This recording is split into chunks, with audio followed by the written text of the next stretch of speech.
समन्त चक्रवालेषु अत्रा गच्छन्तु देवता सद्धम्मं मुनिराजस्स सुनन्तु सग्गमोक्खदं ධම්මස්සවන කාලෝ අයං බදන්තා ධම්මස්සවන කාලෝ අයං බදන්තා ධම්මස්සවන කාලෝ අයං බදන්තා නමෝ තස්ස භගවතු අරහතෝ සම්මා සම්බුද්දස්ස නමෝ තස්ස භගවතු අරහතෝ සම්මා සම්බුද්දස්ස නමෝ තස්ස භගවතු අරහතෝ සම්මා සම්බුද්දස්ස. ගරුතර මහා සංඝරත්නයේ අවසරයි ශ්‍රද්ධාවන්ත පින්වතුනි, ප්‍රඥා රූපවාහිනිය ඔස්සේ ලාංකික සදහැවතුන්ට පමණක් නෙවෙයි, සමස්ත ලෝකවාසී සදහැවතුන්ටම බුදු බණ පදයක් ශ්‍රවණය කළ හැකිවන පරිදි අද මේ උතුම් ධර්ම දානමය පුණ්‍ය කර්මයේ සදැහැති දායකත්වයෙන් කටයුතු කරන්නේ කඩවත පදිංචි UK බන්දුවති මෑණියන් ඇතුළු දූ දරුවන් විසිනුයි. මේ පින්වතුන්ගේ ප්‍රධාන අරමුණ තමයි 2022 ජුනි මාස 18 වන දිනට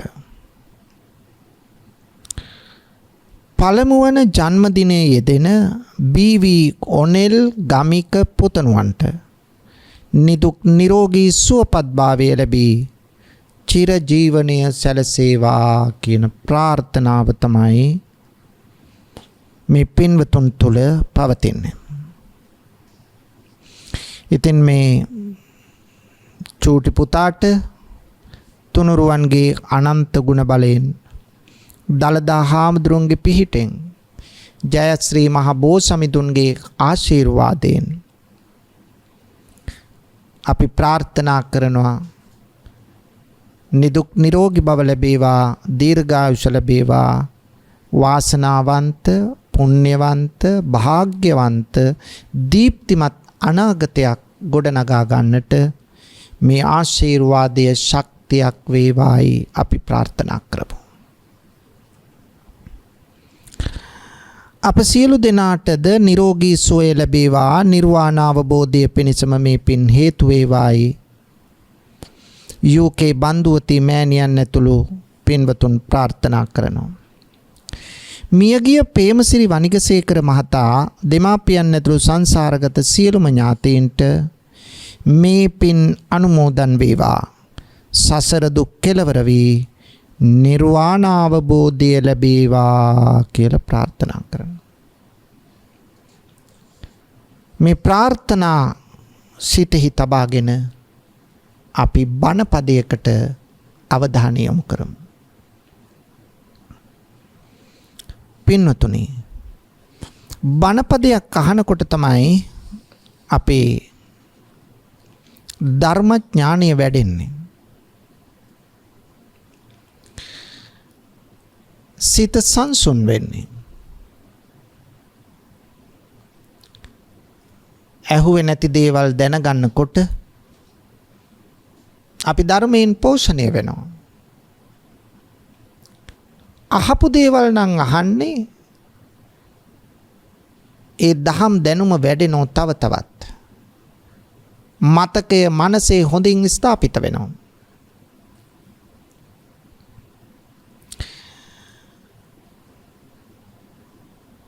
මේක තමයි අපට අවශ්‍ය පින්නතුනේ.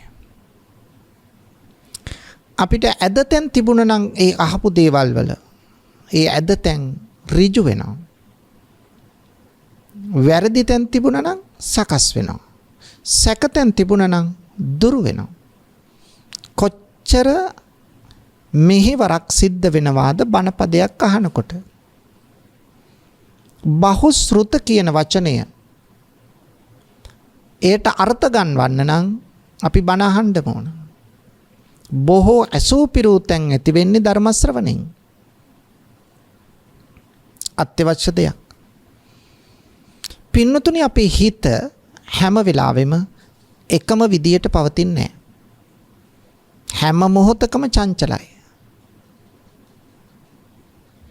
වියලී ගිය අලු ගොඩකට ගල් කැටයක් ගැහුවාම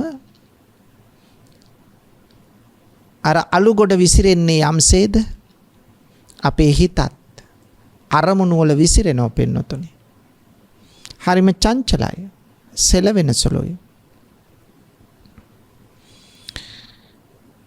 ඒ වගේම අපි අපේ පසින්දුරන්ගෙන් පංචකාම සම්පත් ග්‍රහණය කරගන්නවා. ඇසෙන් රූප, කනෙන් ශබ්ද ආදී වශයෙන්. එතකොට අරමුණු ඇති වෙනවා. ඒ අරමුණු වලටනේ අපි නම් දෙන්නේ. ඇස මුල් වෙලා නම් චක්කු විඥාන, කන මුල් වෙලා නම් සෝත විඥාන ආදී වශයෙන්. ඊළඟට පින්නතුනි අපි හැම වෙලාවෙම අෂ්ටලෝක ධර්මයට මුහුණ දෙනවා. මේ අෂ්ටලෝක ධර්මයට මුහුණ දෙනකොට පින්නතුනි අපිට මනස එක විදියට කොහොමවත් තියාගන්න බෑ. ඇයි පින්නතුනි අපි සෙලවෙනවනේ. අටලෝ දහමින් අපි සෙලවෙනවා. අපට කීර්තියක්, ප්‍රශංසාවක්, ලාභයක්, සැපතක් ලැබෙනකොට අපි සතුටු වෙයි. අපි ආඩම්බර වෙයි. අපි උද්දාමයටපත් වෙයි. ඒ වුණාට අලාභයක්, නින්දාවක්, අපහාසයක්, උපහාසයක් ආවහම මොකද වෙන්නේ? අන්න අපි මනසින් ඇද වැටෙනවා. මනස වික්ෂිප්ත වෙනවා, නොසන්සුන් වෙනවා. සමහර වෙලාවට කලකිරෙනවා.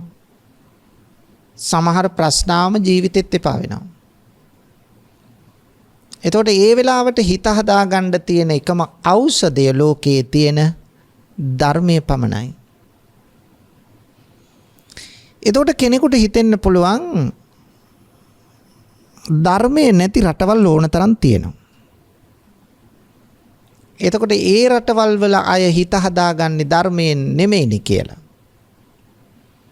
පින්වතුනි, ඒ රටවල් වල හැම දෙයකටම බෙහෙත් ගන්න යන්නේ. මොකද ප්‍රශ්නයකට උත්තරේ ධර්මයක් නැති නිසා ඒ අය හොයන්නේ බෙහෙත් වලින්, ඖෂධ වලින් සුවය හොයනවා. සියලු දේට සුවය ඖෂධ වලින් හොයන්න බෑ. ඒ නිසා සමහර රටවල් තියෙනවා මම දැකපුවා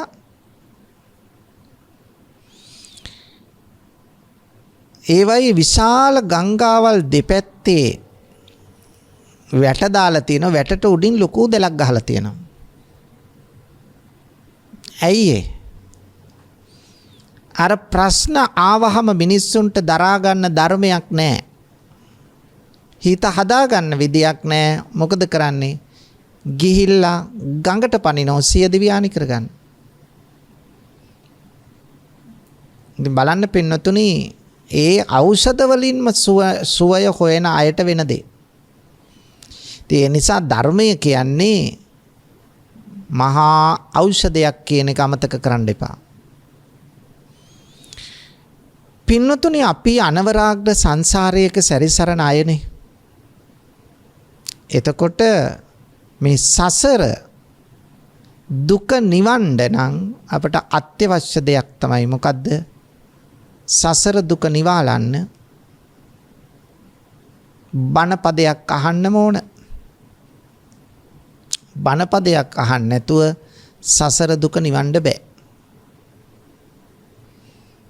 පින්නතුනි අද ඔබට වටහා දෙන්න කියලා දෙන්න බලාපොරොත්තු වෙන්නේ දීඝනිකායට අයිති සූත්‍ර දේශනාවක්.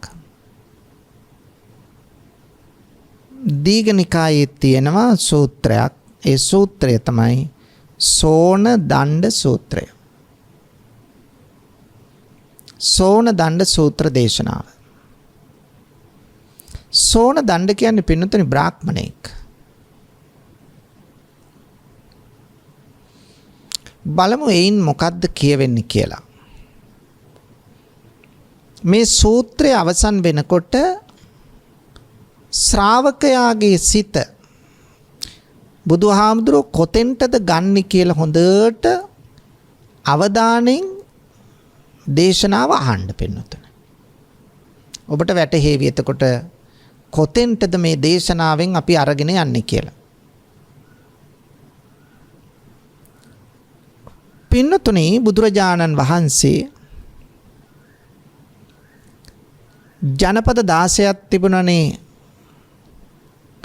අංග මගධ කාසි කෝසල වජ්ජි මල්ල ආදී වශයෙන් මේ අංග ජනපදයේ ස්වාමීන් වහන්සේලා 500 නමක් එක්ක බුදුරජාණන් වහන්සේ ධර්මචාරිකාවේ වඩිනවා. මේ වඩිද්දී ස්වාමීන් වහන්සේලා 500 නමත් එක්ක බුදුරජාණන් වහන්සේ වැඩම කළා චම්පා කියන නුවරට.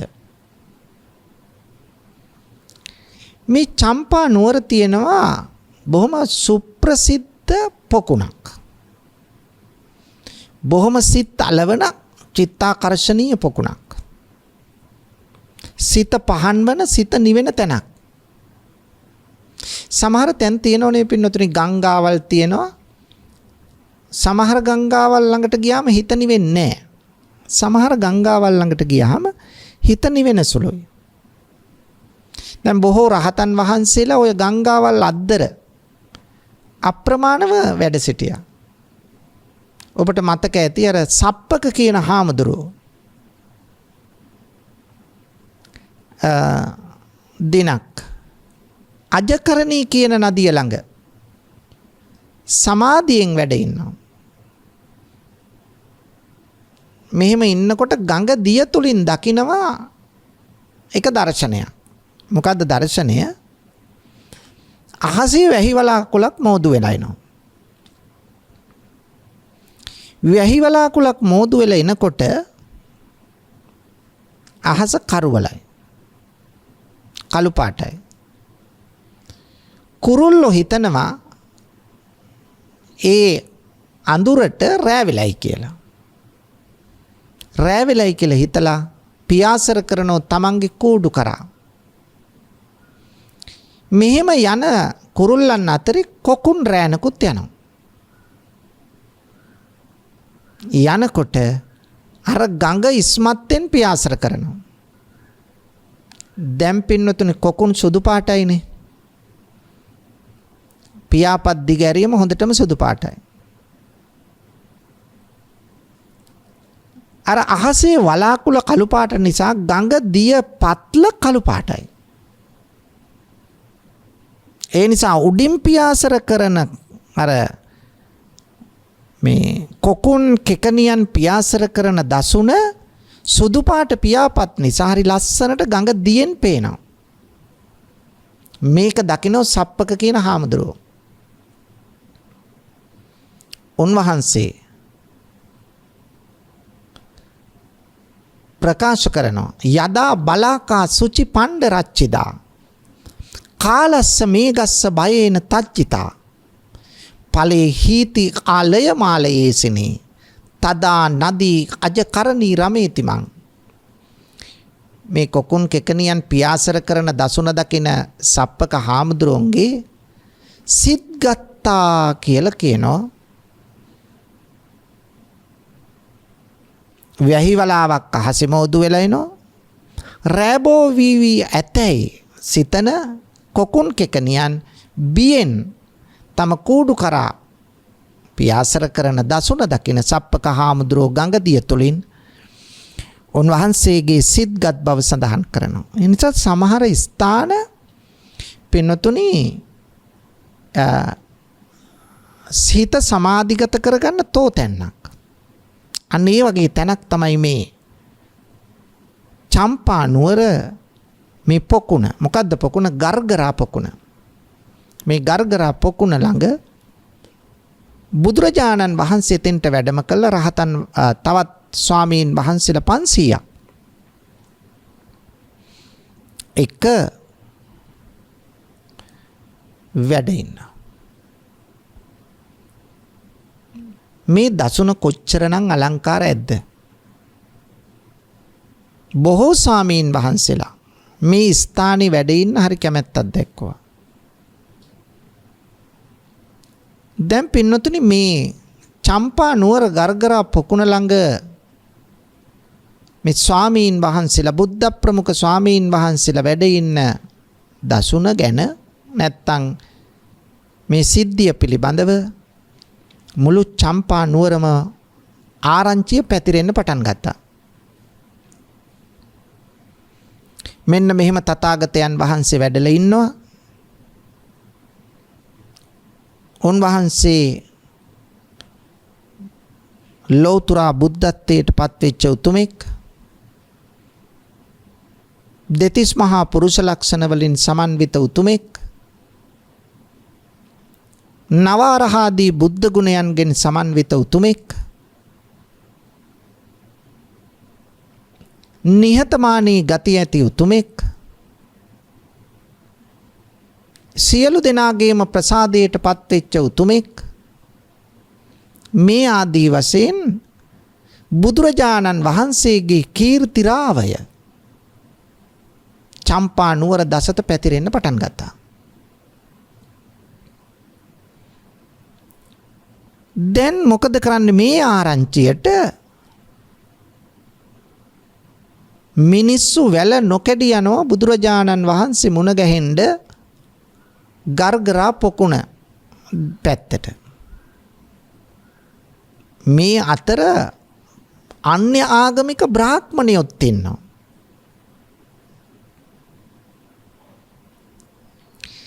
දැන් මේ චම්පා නුවර අයිතිය තියෙන්නේ සෝන දණ්ඩ නම් ප්‍රධාන බමුණෙකුට. මේ නුවර ඔහුට තෑග්ගක් වශයෙන් දුන්නේ බිම්බිසාර මහරජතුමා. බිම්බිසාර රජතුමා තමයි මේ තෑග්ගක් වශයෙන් ඔහුට දුන්නේ.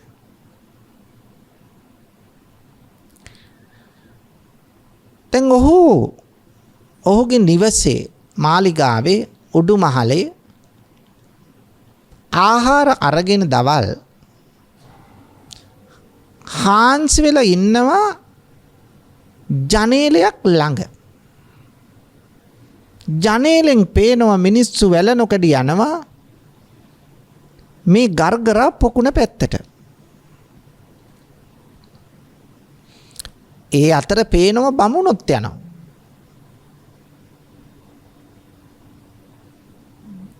ඊට පස්සේ රජතුමාගේ හිටියා උපදේශකෙක් කත්ත කියලා. මේ කත්ත කියන උපදේශකයාට කතා කළ කිව්වා අහලා බලන්න ඇයි මේ බමුණෝ නැත්තම් පිරිස මෙච්චර ඇදෙන්නේ මේ ගර්ගරා පොකුණ පැත්තට කියලා. ගිහිල්ලා ඇහුවාම කියනවා ඇයි දන්නේ නැද්ද ලෞතුරා බුදුරජාණන් වහන්සේ වැඩම කරලා තියෙනවා. ඒ නිසායි අපි උන්වහන්සේ බැහැ දකින්න යන්නේ. උන්වහන්සේ මහා උතුමෙක් නව අරහාදී බුදු ගුණ වලින් යුක්තයි. සත් අසාධාරණ ඥානයන්ගෙන් යුක්තයි. දසබල ඥානයන්ගෙන් යුක්තයි. චතුරු විසරද ඥානයන්ගෙන් යුක්තයි. පංචගති පරිච්ඡේදක ඥානයන්ගෙන් යුක්තයි. අෂ්ට පරිශද්ධි අකම්ප ඥානයන්ගෙන් යුක්තයි. ඒ නිසා උන්වහන්සේ දකින්න බැහැ දකින්න තියෙනවා නම් මොන තරම් දෙයක්ද කියලා පිරිස යන බව දැනගත්තා. අර කත්ත කියන පුද්ගලයා ඇවිල්ලා උපදේශකයා මේ සෝනදණ්ඩ බ්‍රාහ්මණයාට සිද්ධිය ප්‍රකාශ කළා. මෙන්න මේකටයි මිනිස්සු ඇදෙන්නේ. ලෞතුරා බුදුරජාණන් වහන්සේ වැඩම කරලා තියෙනවා. උන්වහන්සේ බැහැ දකින්න. ඔහු කල්පනා කරනවා මමත් දන්නෝ බුදුගුණ බුදුහාමුදුරුවෝ ගැන. අන්‍ය ආගමික කෙනෙක් වුණාට මමත් එතුමා ගැන දැනගෙන තියෙනවා. මමත් යන්න ඕන උන්වහන්සේ බැහැ දකින්න. ඊළඟට කියනවා ඒ බ්‍රාහ්මණයන්ට කියන්න සෝනදණ්ඩත් එනමයි කිව්වයි කියලා. පස්සේ ඒ බ්‍රාහ්මණයෝ සෝනදණ්ඩ බ්‍රාහ්මණයව මුණ ගැහිලා කියනවා ඔබතුමා එහෙ ගිහිල්ලා හරියනවද? ඔබ මොනතරම් උසස් කෙනෙක්ද? ඔබ හත්මුතු පරම්පරාවෙන්ම නොකිලිටි බ්‍රාහ්මණෙක්.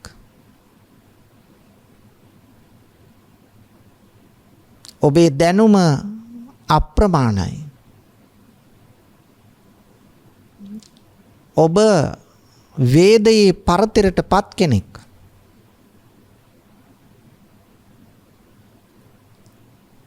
ඔබට නුවණ තියෙනවා. ප්‍රඥාව තියෙනවා. කොයිතරම් ඔබ රූප සෝභාවෙන් යුක්ත කෙනෙක්ද? ඔබ බමුණු ශිෂ්‍යයෝ 300කට උගන්වන ගුරුවරයෙක්. ඔබට ගැලපෙන්නේ නැහැ ශ්‍රමණ බවත් ගෞතමේ හම්බ වෙන්න යන්න. මොකද ශ්‍රමණ බවත් ගෞතමයන් ඔබට වඩා බාලයි. ඔබ එහෙ ගියාම ඔබේ බ්‍රාහ්මණකමෙන් ඇති වැඩක් නැහැ. ඔබ පහත් වෙනවා. ඔබ ගැන පිළිගැනීමක් නැති වෙනවා. නමුත් ශ්‍රමණ බවත් ගෞතමේ ඕන ඔබ හම්බ වෙන්න එන්න. අන්න එහෙම වුණා නම් හරි. මොකද ඔහු බාල කෙනෙක් නේ. ඒ නිසා ඔබ මෙතරම් දැනුගත් කෙනෙක් වෙලත් අංග සම්පූර්ණ බ්‍රාහ්මණයෙකුගේ ලක්ෂණ තිබිලත් හත්මුතු පරම්පරාවෙන් පාරිශුද්ධියට පත් වෙච්ච කෙනෙක් වෙලත් වේදයේ පරතරට ගිහිල්ලා ඔබ මෙහිම යන්න ගියොත් අනිත් අය ඔබ ගැන මොනෝ නොසිතාද? එතකොට සෝනදණ්ඩ බ්‍රාහ්මණය අනිත් බමුණුන්ට කියනවා මේ චම්පා නුවර කාගේද? චම්පා නුවර මට බිම්බිසාර මහරජතුමා ත්‍යාගයක් වශයෙන් පිරිනමපු තැනක්. චම්පා නුවර තමයි ගග්ගරා පොකුණ තියෙන්නේ. දැන් අපේ නුවරට අපේ ගෙදරට කවුරු හරි ආගන්තුකව එනවා. දැන් අපිද එයාට සලකන්න ඕන, එයාද අපිට සලකන්න ඕන? අපිනේ සලකන්න ඕන. දැන් අපේ නුවරට ඇවිල්ලා තියෙන්නේ බුදුහාමුදුරුවෝ. ශ්‍රමණ බවත් ගෞතමයන් වහන්සේ අපේ නුවරට ඇවිල්ලා තියෙනවා. ඒතකොට අපේ ගෙදරට ආවා වගේ. අපේ නුවරට ආවනම් ආගන්තුකයා ඇවිල්ලා අපිට සලකන්න ඕනද? අපි ආගන්තුකයාට සලකන්න ඕනද? එහෙනම් අපි තමයි ආගන්තුකයාට සලකන්න ඕන. දැන් අර අනිත් බමුණෝ සෝනදණ්ඩ බ්‍රාහ්මණයාගේ තියෙන වටිනාකම කිව්වා. බුදුහාමුදුරුව අවතක්සේරුවට ලක් කළා. ඒ නිසා සෝනදණ්ඩ බුදුහාමුදුරුව බලන්න යන එක නෙමෙයි සුදුසු. බුදුහාමුදුරුව සෝනදණ්ඩ බලන්න එන එකයි සුදුසු කියන එක. සෝනදණ්ඩ බ්‍රාහ්මණයා ඔන්න ප්‍රකාශයක් කරනවා. හරි. දැන් ඔබලා මට කරුණු කිව්වනේ. මන් දැන් ඔබලාට කරුණු කියනවා. සෝනදණ්ඩ වන මම සහ ඔබලා බුදුරජාණන් වහන්සේ බලන්න යන්න උන්වහන්සේ තුල තියෙන සුදුසුකම් මොනවද? පුදුම ගුණ වර්ණනාවක් කරන්න පින්නතුනි සෝනදණ්ඩ බ්‍රාහ්මණයා. එහෙනම් බුදුරජාණන් වහන්සේ බලන්න යන්න බැහැ දකින්න ඊටාම සුදුසු කෙනෙක් බව කියලා දෙනවා. අර බමුණන්ට සිද්ධාර්ථ බෝසතාණන් වහන්සේ හත්මුතු පරපුරෙන් පාරිශුද්ධයි. මව් පරපුරෙන්ද පිය පරපුරෙන්ද අත්තමුත්ත නත්තපනත්ත කිත්ත කිරිකිත්ත මීමුත්තාට යනකම්ම හත්මුතු පරම්පරාවෙන්ම පිරිසිදු කෙනෙක්. නැනනුවනින් අනුවන කෙනෙක්. වයස අවුරුදු 29 භද්‍ර යෞවන වයසේදී තමන්ගේ පියා පුංචි අම්මා යසෝදරාව රාහුල පුතා මේ අම්මා නැත්තන් සුළුමෑණියන් රජතුමා මේ පිරිස අඬ ඉද්දී රාජ්‍ය සැපත අතහැරලා දාලා රාජ්‍ය සලු පිළි අයින් කරලා කටුක ජීවිතයකට අවතීර්ණ වුණු උතුමෙක්. පිරිස අඬ ඉද්දි ගියේ. එතකොට ගිහිල්ලා නොවිඳිනා දුක් විඳලා අත්ත කිලමතානුයෝගය අනුගමනය කළ අවුරුදු 6ක් ලෝකේ කාටවත් විඳින්න බැරි දුක් විඳලා සත්‍ය පසක් කරගත්ත උතුමෙක් බුදුහාමුදුරුවෝ කියලා කියන්නේ. උන්වහන්සේ ධර්මයේ දේශනා කරනවා මහා සංඝයාටත් උපදෙස් දීලා. චරත භික්කවේ චාරිකං බහුජන හිතාය බහුජන සුඛාය ලෝකානුකම්පාය අත්තාය හිතාය සුඛාය දේව මනුස්සානං. දෙව් මිනිසුන්ට හිතසුව සඳහා චාරිකාවේ නිරත වෙනවා. උන්වහන්සේ දේශනා කරන ධර්මය ගත්තහම ආදි කල්යාණං මජ්ජේ කල්යාණං පරියෝසాన කල්යාණං මුල පිරිසිදු මැද පිරිසිදු අග පිරිසිදු දහමක් දේශනා කළේ. බුදුරජාණන් වහන්සේගේ කතා විලාසය දේශනා විලාසය ගත්තහම පුදුම ගුණාංග රාශියක් තියෙනවා.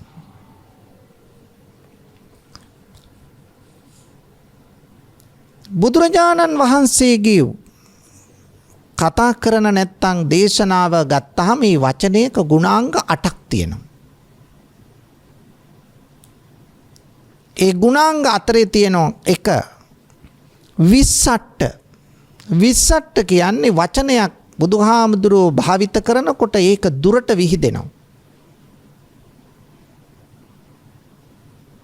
දැන් උන්වහන්සේ අදිෂ්ඨාන කරලා ධර්මය දේශනා කරනකොට පිරිස ඉන්නේ 100ද 100ටයි ඇහෙන්නේ. 500ක් ඉන්නව නම් 500ටම ඇහෙනවා. ඒ විතරක් නෙවෙයි ලක්ෂයක් ඉන්නව නම් ලක්ෂෙටම ඇහෙනවා. ඒ නිසා දුරට විහිදෙන සුළුයි. දෙවැනි ගුණය තමයි මංජු මේ වචනයේ තියෙන ගුණය. හරිම මිහිරි.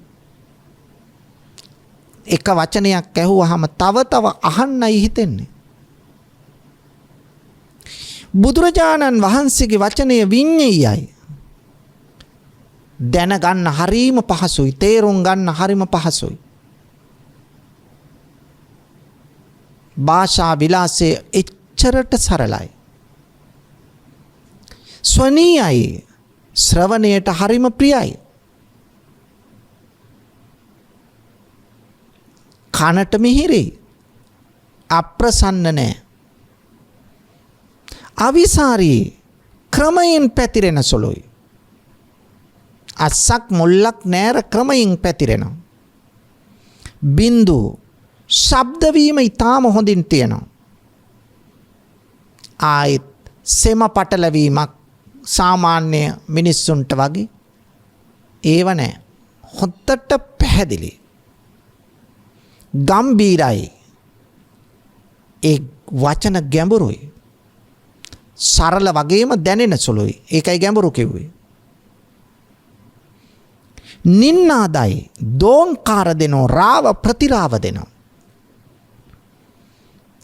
එහෙනම් වචනය චිත්තාකර්ෂණීයයි. වචනය සෞම්‍යයි. වචනය විඩාබර ගතියක් නැහැ. වචනය හැම කෙනාටම වැටහෙනවා. මේ තරම් උත්තුංග ගුණ සමුදායක් වචනය තුල පමණක් තියෙනවා. මේ සෝන දණ්ඩ බ්‍රාහ්මණය පැහැදිලි කරනවා බුදුරජාණන් වහන්සේ නවාරහාදී බුද්ධ ගුණයන්ගෙන් යුක්තයි. බුදුහාමුදුරෝ සම්මා සම්බුද්ධයි. අරහං ගුණය බුදුහාමුදුරන්ගේ ගුණ අතර තියෙනවා. සම්මා සම්බුද්ධ ගුණය.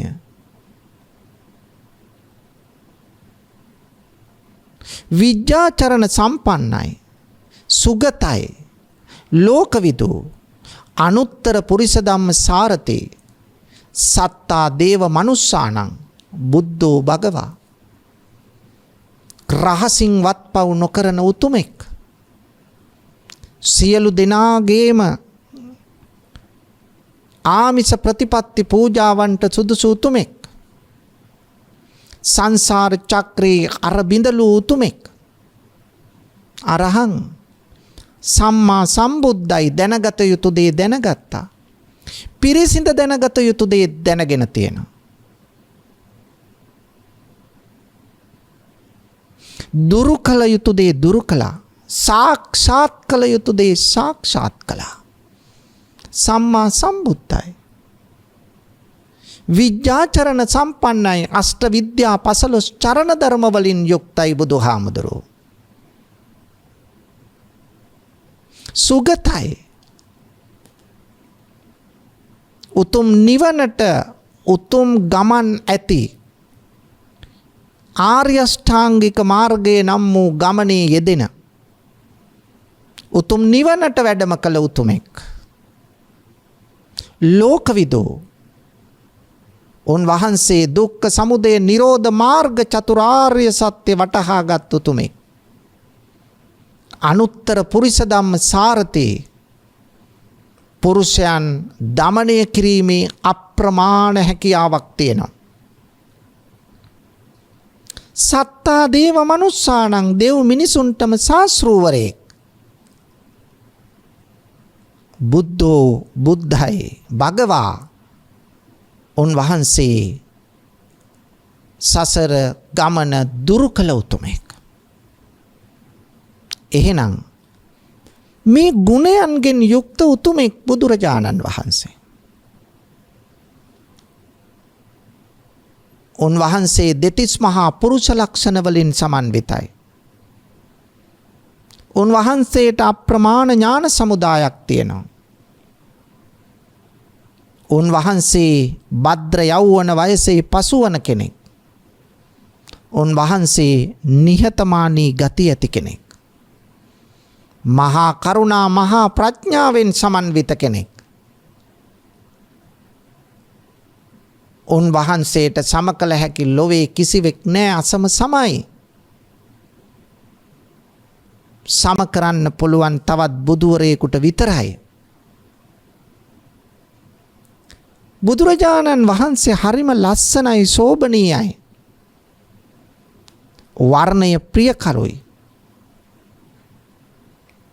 මෙවැනි උත්තරීතර ගුණ සමුදායක් බුදුරජාණන් වහන්සේගේ ජීවිතය තුළ තියෙනවා.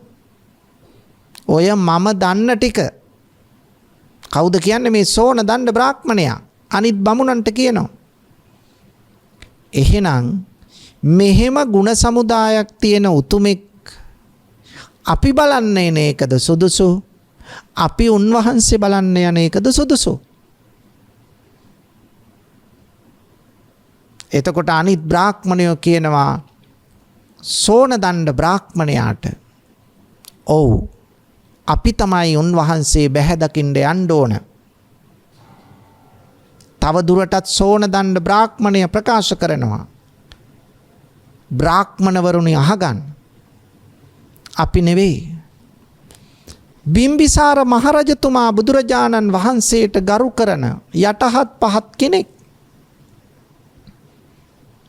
තෙරුවන් සරණ ගිය කෙනෙක්.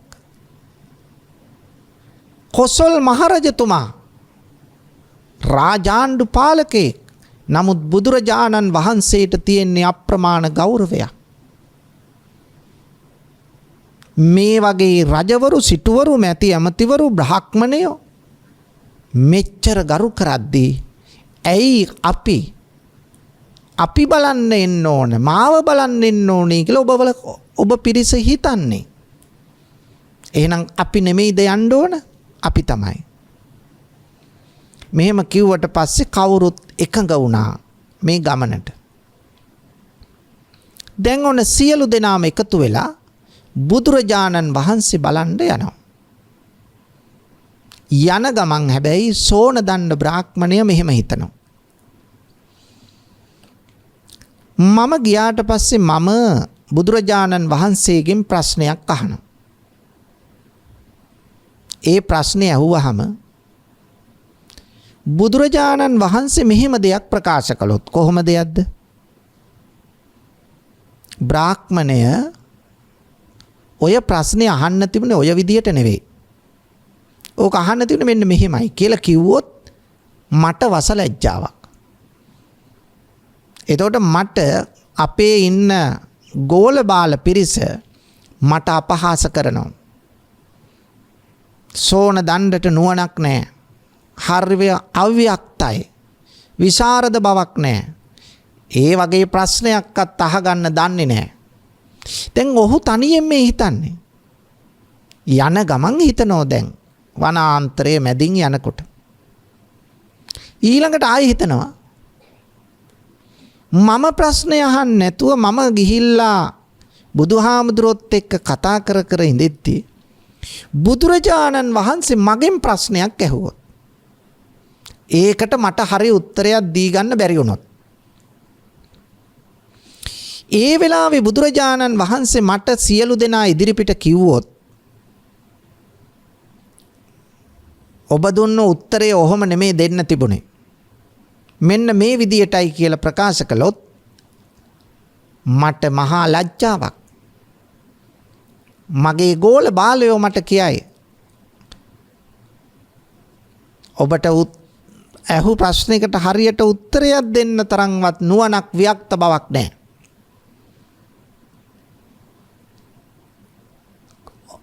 ඔබ දක්ෂයෙක් නෙවෙයි.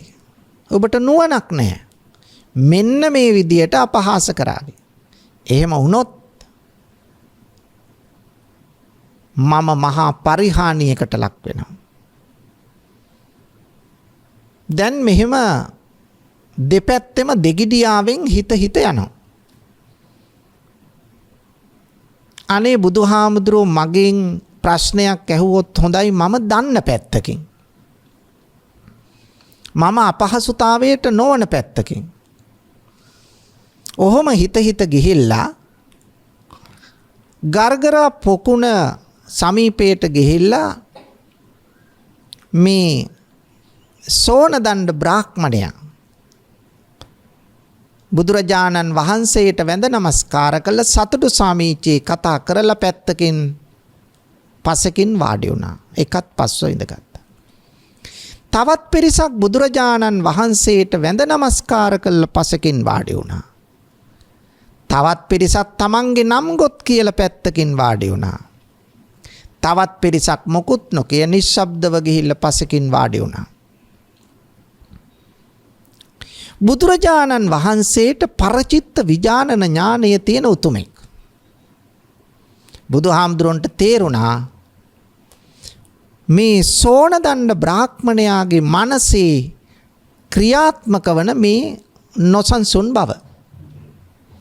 තේරිලා ඔහුට පැහැදිලිවම උත්තරයක් දිය හැකි. බමුණු දහම තුලින්ම ප්‍රශ්නයක් අහනවා. දැන් ඕකනේ ප්‍රාර්ථනා කර හිටියේ සෝනදණ්ඩ. අනේ මගෙන් මේ වගේ ප්‍රශ්නයක් අසත්වා. ඒ විදියටම බුදුහාමුදුරුවෝ අහනවා. මොකක්ද අහන්නේ? සෝනදණ්ඩ බ්‍රාහ්මණයෙක් වීමට නියම බ්‍රාහ්මණයෙක් වීමට මොනවද ඕන සුදුසුකම්? ඔන්න අහු ප්‍රශ්නේ. මේ ප්‍රශ්නේ අහුවාම ඔන්න උත්තරයක් දෙනවා. බ්‍රාහ්මණයා බොහොම සතුටින් සෝනදණ්ඩ බොහොම සතුටින් උත්තරයක් දෙනවා. ස්වාමීනි භාග්‍යවතුන් වහන්සේ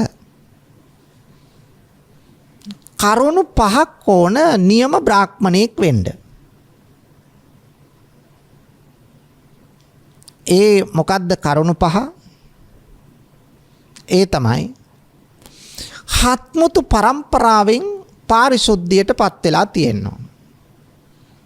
කලවම් නොවේ. අත්තමුත්ත නත්තපනත්ත කිත්ත කිරිකිත්ත මීමුත්තා. මීමුත්තා යනකම්ම වෙනකම්ම හත්මුතු පරම්පරාවෙන්ම අපිරිසිදු නොවන කෙනෙක් වෙන්න ඕන. කලවම් නොවන කෙනෙක්. අන්න එයා බ්‍රාහ්මණයෙක් නියම බ්‍රාහ්මණයෙක්. 2. ශාස්ත්‍රය පරතරට ගිහිල්ලා තියෙන්න ඕන. ත්‍රිවේදය. ඍග්වේදය, යජුර්වේදය, සාමන් වේදය. මේ ත්‍රිවේදයේ පරතරට ගිහිල්ලා තියෙන්න ඕන. 3 වෙනි ලක්ෂණය. ඒ බ්‍රාහ්මණයා දකින්න ප්‍රිය කෙනෙක් වෙන්න ඕන. ඒ කියන්නේ හැඩ ඇති කෙනෙක්, ලස්සන කෙනෙක් වෙන්න ඕන. 4. ඒ බ්‍රාහ්මණයා සිල්වත් කෙනෙක් වෙන්න ඕන. 5. ඒ බ්‍රාහ්මණයා නුවණැති ප්‍රඥාවන්ත කෙනෙක් වෙන්න ඕන. යම් බමුණෙක් මේ කාරණා 5න් සමන්විත නම් ස්වාමීනි, අන්න ඔහු තමයි නියම බ්‍රාහ්මණයෙකුට අදාළ සුදුසුකම් ලැබූ කෙනා. බුදුරජාණන් වහන්සේ පාර අහනවා. සෝනදණ්ඩ ඔය කරුණ වලින් එකක් අයින් කළොත් එයා බමුණෙක් නෙමෙයිද? නෑ ස්වාමීනි, මේන් අයින් කරන්න පුළුවන් කරුණක්. ඒ මොකද්ද? ලස්සන කියන එක. ලස්සන කියන එක අදාළ දෙයක් නෙවෙයිනේ. ඒක පැත්තකට දැම්මොත් ඉතුරු 4 තිබුණත් හත්මුතු පරම්පරාවෙන් පිරිසිදුයි, ත්‍රිවේදයේ පරතරට ගිහිල්ලා තියෙනවා, සිල්වත් තියෙනවා, සිල්වත්කම තියෙනවා, ප්‍රඥාවන්තකම තියෙනවා. ඔය 4 තිබුණත් බ්‍රාහ්මණයෙක් තමයි. බුදුහාඳුර ආයි අහනවා. ඔය කරුණු 4ෙනොත් අයින් කළොත් එකක්. එයා බ්‍රාහ්මණයෙක් නෙවෙයිද? බ්‍රාහ්මණයෙක් තමයි. ස්වාමීනි අයින් කරන්න පුළුවන් කරුණක්. මොකද්ද? ත්‍රිවේදයේ ඔය දැන උගත්කම කියන එක අපි අයින් කරනවා. ඉතුරු කරුණු 3 තිබුණත් ස්වාමීනි එයා බ්‍රාහ්මණයෙක්. මොකක්ද ඉතුරු කරුණු 3? හත්මුතු පරම්පරාවෙන් පිරිසිදුයි, සිල්වත්, ප්‍රඥාවන්තයි. බලන්න බුදුරජාණන් වහන්සේ පියවරෙන් පියවර අවශ්‍ය ඉලක්කයට පුද්ගලයා ගේන විදිය. බුදුරජාණන් වහන්සේ ආයි අහනවා ඔය කරුණු තුනෙන් එකක් අයින් කළොත් එයා බමුණෙක් නෙවෙයිද? නෑ ස්වාමීනි, මේනොත් එකක් අයින් කරන්න පුළුවන්. ඒ මොකද්ද? මේ හත්මුතු පරම්පරාවෙන් පාරිශුද්ධියටපත් වීම අදාළ වෙන්නේ නෑනේ. එහෙනම් ඊතුරු කරුණු දෙක මොකද්ද? සිල්වත් බවයි ප්‍රඥාවන්ත බවයි යම් බ්‍රාහ්මණයෙකු තුල පවතීද ඔහු තමයි බමුණෙකුට අවශ්‍ය කරන නියම සුදුසුකම් ලැබූ කෙනා. ඔන්න දැන් නියම තැනට ගෙනාවා අදාළ. බුදුරජාණන් වහන්සේ අවධාරණය කළේ කෙනෙකු තුල තියෙන්න ඕන සිල්වත් බවයි නුවණැති නැත්තම් ප්‍රඥාවන්ත බවයි. ඔය දෙකයි අවශ්‍ය කෙනෙකුට යහපත් කෙනෙක් බවට පරිවර්තනය වෙන්න. දැන් මෙහෙම ප්‍රකාශ කළාම අනිත් කරුණු තුනම අයින් කළානේ. අයින් කළාම එතන ඉන්න බ්‍රාහ්මණයෝ කසුකුසු ගන්න පටන් ගත්තා. ඔබ කලේ හොඳ වැඩක් නෙවෙයි. බලන්න අපේ බ්‍රාහ්මණ වංශයම පාවා දීමක්. අර කරුණු තුනම අයින් කළා කියලා කියන්නේ අපට නිගාවක්. ඊට පස්සේ බ්‍රාහ්මණ වංශයේ නැසීමක් ඔබ කළේ. ඔබවන් නුවණැති පුද්ගලයෙක්, ත්‍රිවේදයේ පරතරට ගිය කෙනෙක්, 300ක පිරිසකට උගන්වන ගුරුවරයෙක්. ඔහොම කරන එක සුදුසුද? අනිත් බමුණු කියනවා. ඊට පස්සේ සෝන දණ්ඩ කියනවා මම මේ බමුණු ධර්මයේ නසන්න උත්සාහ කළ කෙනෙක් නෙවෙයි. ඔබ දන්නේ නැති වුණාට මගේ බෑනනුවනොත් අංගක මානවකයා. ඔහු හරීම ලස්සන හැඩරුව තරුණ වයසේ පසුවන කෙනෙක්. ඔහුත් මේ ඔබ අතර ඉන්නවා. එහෙනම් මගේ බෑනනුවන්ටත් නින්දාවක් වෙන්න ඕනේ එහෙම කළොත්. නෑ. යම් කිසි බමුණෙක් ප්‍රාණඝාතයේ අදත්තා දානේ කාම මිත්‍යාචාරයේ යෙදෙමින් වැරදි වැඩ කරනව නම් අර අනිත් ලක්ෂණ මොනව තිබුණත් ඇති වැඩක් තියනවද? වැඩක් නැහැ. ඒ නිසායි මං ප්‍රකාශ කළේ එහෙම නැතුව බමුණු දහම කිලිටි කරන්න නෙවෙයි මං උත්සාහ කළේ. ඊට පස්සේ බුදුරජාණන් වහන්සේ මේ සෝනදණ්ඩ බ්‍රාහ්මණයත් එක්ක මෙහෙම කතාවේ යෙදිලා ඉන්න අතරේ සෝනදණ්ඩ බ්‍රාහ්මණයම කියනවා ස්වාමීනි මේ දෙක තමයි අවශ්‍ය කෙනෙකුට. සීලයයි නුවණයි ප්‍රඥාවයි. එතකොට සිල්වත් බව තියෙනවා නම් තමයි ඒ කෙනාගේ ප්‍රඥාව තියෙන්නේ. ප්‍රඥාව තියෙන කෙනාට තමයි සීලය තියෙන්නේ. ඔන්න විස්තර කරනවා. හරියට අත් දෙක හොදනවා වගේ. අත් දෙක හොදන්න නම් එක අතක් අනිත් අත හොදන්න උපකාර කරගන්න ඕන. ඒ අත අනිත් අත හොදන්න උපකාර කරගන්න ඕන. මේ අත් දෙක හොදන්න අත් දෙකම උපකාර වෙනවා වගේ. කකුල් දෙක හොදන්න එක කකුලක් හොදන්න අනිත් කකුල උපකාර වෙනවා. ඒ කකුල හොදන්න අනිත් කකුල උපකාර වෙනවා. කකුල් හොදන්න එකකට එකක් උපකාර වෙනවා වගේ සීලය උපකාර වෙනවා ප්‍රඥාවට, ප්‍රඥාව උපකාරය වෙනවා සීලයට. සිල්වතා තමයි ප්‍රඥාවන්ත වෙන්නේ, ප්‍රඥාවන්තයෙක් තමයි සීලය රකින්නේ. බලන්න සීලයට සහ ප්‍රඥාවට දුන්නු ඉඩ ඒ දෙක ඉස්මතු කළා. බුදුරජාණන් වහන්සේ දේශනාව අවසන් කරනකොට සෝනදණ්ඩ බ්‍රාහ්මණය ආරාධනාවක් කරනවා ස්වාමීනි භාග්‍යවතුන් වහන්සේ හෙට දවසේ අපේ නිවසට දානයට වඩින්න. බුද්ධ ප්‍රමුඛ මහා සංඝයා දානයට වැඩම කළා. දානයට වැඩම කළා දානය වළඳලා ධර්මයේ දේශනා කරද්දී කරලා අවසන් වෙනකොට කුඩා අසුනක් තියාගෙන සෝන දණ්ඩ වාඩි වුණා බුදුහාමුදුරුවෝ සමීපයෙන්.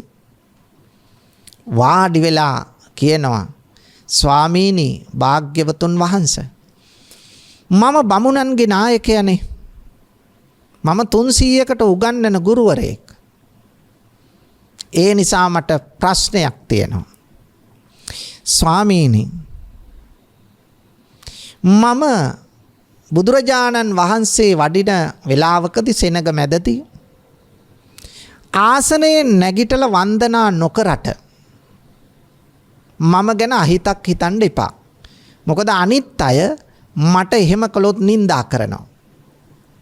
ඒ නිසා ස්වාමීනි මම ඇඟිලි එකතු කරලා අත් දෙක එකතු කරලා ඔබ වහන්සේට ආචාර කරනවා. එතකොට තේරුම් ගන්න ස්වාමීනි මම බුදුහාමුදුරන්ට වැඳ නමස්කාර කළාය.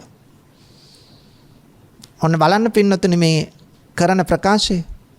මොකද ඔහු තෙරුවන්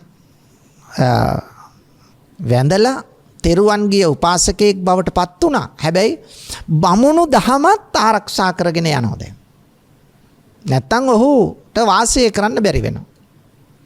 ඊළඟට කියනවා ස්වාමීනි මම සෙනග මැදදී නොවැන්දට ස්වාමීනි මම හිසේ තියෙන ජටාව ගලවලා අතට ගන්නවා.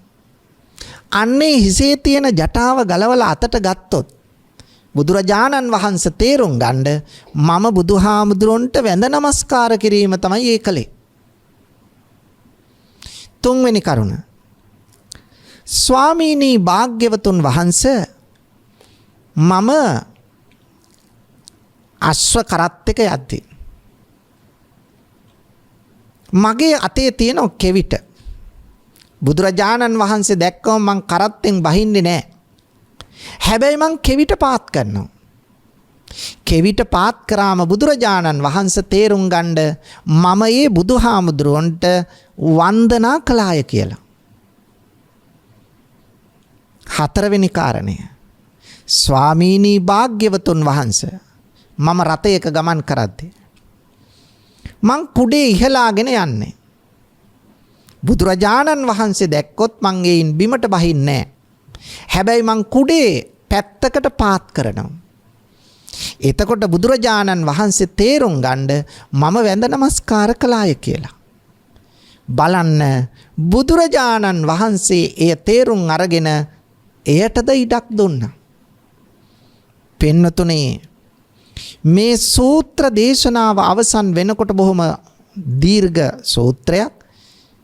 මේකේ අතුරු දේවල් ගොඩාක් තියෙනවා පින්නතුනේ මේ බ්‍රාහ්මණය සෝන දණ්ඩ බුදුහාමුදුරුවෝ ගැන කරපු වර්ණනාව. නමුත් මේකෙන් ගන්න තියෙන උත්තුංගම ආදර්ශය මොකක්ද? කෙනෙකුට අවශ්‍ය වන්නේ සීලයයි ප්‍රඥාවයි.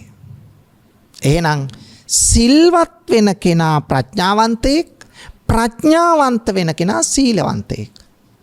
එහෙනම් ඕනම තැනක මිනිස්සෙකුට අවශ්‍ය කරන්නේ සීලයයි නුවණයි. එහෙනම් අපේ ජීවිතය තුළ පින්වතුනි ඔබට අවශ්‍ය වන්නේ ඔබේ සිල්පද ආරක්ෂා කරගන්න එකයි. සීලයෙන් තොරව ප්‍රඥාව ලබන්න බෑ. ප්‍රඥාවෙන් තොරව සීලවන්ත භාවය ඇති කරගන්න ගෙනියන්න බෑ. ඒ නිසා මේ දෙක එකට එකතු කරලා සීලවන්ත භාවයයි ප්‍රඥාවන්ත භාවයයි එකට එකතු කරගෙන මේ ගමන ගියොත් ස්ථිර වශයෙන්ම අපට අපේ ඉලක්කයට ඒ කියන්නේ මොකද්ද? නිර්වාණය සාක්ෂාත් කරගන්නට අවස්ථාව උදා වෙනවා. කිසිදු සැකයක් නැහැ. අන්න එවැනි තත්ත්වයක් උදා කරගන්නට අප සියලු දෙනාටම මේ සූත්‍රය ආදර්ශ පිණිස පවතිවා කියලා අපි ප්‍රාර්ථනා කරමු පින්නතුනි. පින්නතුනි අද මේ දේශනාවෙහි පුණ්‍යවන්ත දායකත්වයේගෙන කටයුතු කළේ කඩවත පදිංචි UK බන්දුවති මෑණියන් ඇතුළු දූ දරුවන් වෙසෙනයි. මේ පින්වතුන්ගේ බලාපොරොත්තුව තමයි 2022 ජුනි මාස 18 වන දිනට පළමු වන ජන්මදිනයේ යෙදෙන BV ඔනෙල් ගමික චූටි පුතණුවන්ට සුබ උපන්දිනයක් වේවා, නිදුක් නිරෝගී සුවපත් භාවය ලැබේවා, වාසනාවන්ත දීප්තිමත් අනාගතයක් ගොඩනගා ගැනීමට මේ කුසල ශක්තිය ආශිර්වාද පිණිස පවතිවා කියලා අපි ප්‍රාර්ථනා කරමු.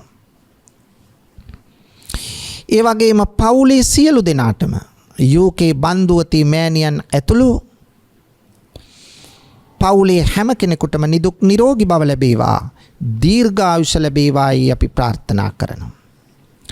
මියගිය ප්‍රේමසිරි වනිගසේකර මහතා දෙමාපියන් ඇතුළු සංසාරගත සියලුම ඥාතීන්ටද මේ පින් අනුමෝදන් වේවා. සසර දුක් කෙලවර වී උතුම් නිර්වාණ අවබෝධයම ලැබේවායි අපි ප්‍රාර්ථනා කරමු. මේ ධර්මයේ ශ්‍රවණය කළ ලක්වැසි ලෝවැසි සියලු දෙනාටම මේ බුදු බණ පදය උතුම් නිවන් පිණිසම හේතු වාසනා වේවා. දේශකයාණන් වහන්සේ ඇතුළු සියලුම මහා සංඝරත්නයටත් නිදුක් නිරෝගී සුවයත් නිර්වාණ අවබෝධයත් ලැබේවායි මේ පින්වතුන් ප්‍රාර්ථනා කරනවා. ඒ සියලු අරමුණු ප්‍රාර්ථනාවන් ඒ අයුරින් ඉෂ්ට සිද්ධ වේවා. මෙලොව යහපත වේවා, පරලොව සුගතිය වේවා. අවසන අමා මහ නිවනම සාක්ෂාත් වේවායි ප්‍රාර්ථනා කරමු. ආකාසට්ඨා ච බුම්මට්ඨා දේවා නාග මහිත්‍තිකා පුඤ්ඤන්තං අනුමෝදිත්වා චිරං රක්ඛන්තු ශාසනං. ආකාසට්ඨා ච බුම්මට්ඨා දේවා නාග මහිත්‍තිකා පුඤ්ඤන්තං අනුමෝදිත්වා චිරං රක්ඛන්තු දේශනං. ආකාසට්ඨා ච බුම්මට්ඨා දේවා නාග මහිත්‍තිකා පුඤ්ඤන්තං අනුමෝදිත්වා චිරං රක්ඛන්තු මං පරන්ති. මෝහක්ඛයෝ නිබ්බානං